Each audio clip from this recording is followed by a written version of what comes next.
During the week, Russian forces launched several strikes on airfields in enemy-controlled territory. Kulbakino, Starokostiantiniv, Mirhorod airfields, and energy infrastructure in several regions were hit. Over the past week, the AFU carried out several large UAV raids. The Crimea, Rostov, Kursk, and Smolensk regions were hit. Thanks to the work of air defense and electronic warfare systems, significant damage was avoided.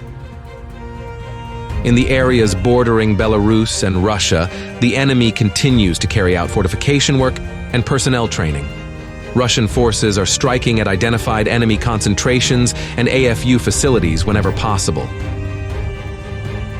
In the area of 𝐒𝐤𝐫𝐚𝐢𝐴, the enemy has been attacking almost all week with the support of aircraft and armored vehicles, but has been unable to advance. And in Vovchansk, there are heavy urban battles. The enemy is moving reinforcements, suffering heavy losses. The AFU still retain the ability to strike at Belgorod and the region. Over the past week, dozens of settlements were shelled and attacked by UAVs, and civilians were injured.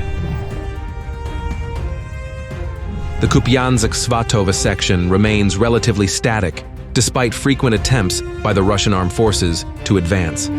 Localized fighting is taking place along the entire front line, but there are no changes in the zones of control. The situation in the Lyman direction has remained static for a long time, although from time to time, there is news of attempts to advance. Some time ago, the Russian armed forces made another attempt to advance towards Torska, but failed to go further than a few forest belts. Positional fighting is taking place in the area of Belohorivka and Spirna. From time to time, Russian troops make attempts to advance. However, they have not been very successful so far, as the enemy has occupied key heights in both areas.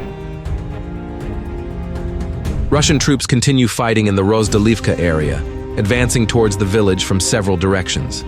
According to preliminary information, there are significant advances. Russian paratroopers from the 98th Division took control of most of the Canal district on the eastern outskirts of Chasiv Yar. The enemy is trying to slow the advance of Russian troops by transferring reinforcements.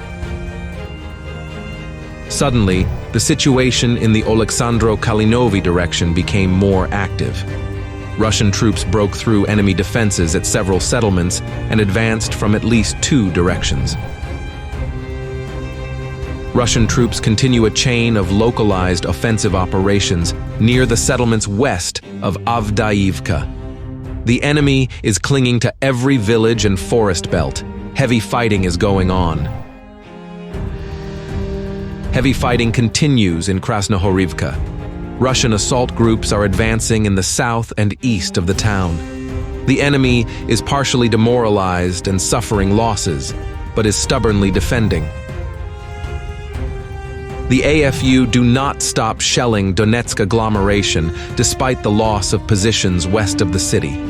Shelling is particularly frequent in the western districts of Donetsk and Horlivka, and air defense is often active. In the Vuhledar direction, Paraskoviivka and the vicinity of the Ikriana Gully remain the main hotspots. And if in the north it is not possible to advance so far, the Russian troops are having success near Ikriana.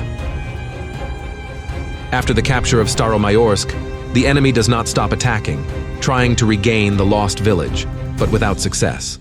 Heavy battles take place in neighboring 𝐒𝐤𝐫𝐚, resulting in the Russian troops advancing several buildings each day.